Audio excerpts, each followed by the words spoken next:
MPO শিক্ষক কর্মচারীদের জন্য মহা আনন্দের খবর। ঈদ বোনাস শিক্ষকরা পাচ্ছেন 50% এবং কর্মচারীরা পাচ্ছেন 75%।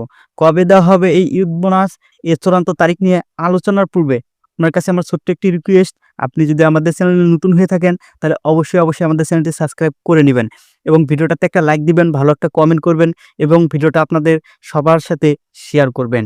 ইতিমধ্যে মাওসি কর্তৃপক্ষ থেকে একটি গুরুত্বপূর্ণ তথ্য প্রকাশিত হয়েছে, যেখানে উল্লেখ করা হয়েছে পূর্বে কর্মচারীরা 50% উৎসব বোনাস পেলেও এখন থেকে 75% উৎসব বোনাস পাবেন। তবে শিক্ষক এবং কর্মচারীরা 50% এবং 75% উৎসব বোনাস পেলেও তারা এতে সন্তুষ্ট নন। শিক্ষক কর্মচারীদের দাবি, তাদেরকে শতকরা হারে উৎসব বোনাস প্রদান করতে হবে। অন্যান্য সরকারি চাকরিজীবীদের মতো উৎসব বোনাস শতকরা হারে পাওয়ার জন্য শিক্ষক এবং কর্মচারীরা বরাবরই আন্দোলন করে যাচ্ছেন। কিন্তু 2025 এবং 26 সালে উৎসব বোনাস যতটুকু বরাদ্দ করা হয়েছে এতটুকুই থাকবে, এর বাইরে আর কোনো বৃদ্ধি করা হবে না।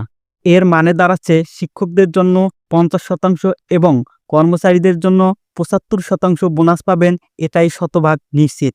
কিন্তু শতকরা হারে একেবারেই ভিন্ন। আর যদি শতকরা হারে করতে হয় তাহলে হয়তোবা আগামী বাজেটে হলেও হতে পারে।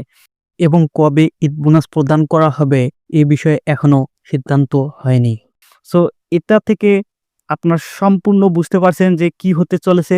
সো এই ভিডিওটা এখানে শেষ করছি। আসসালামু আলাইকুম, সবাই ভালো থাকবেন।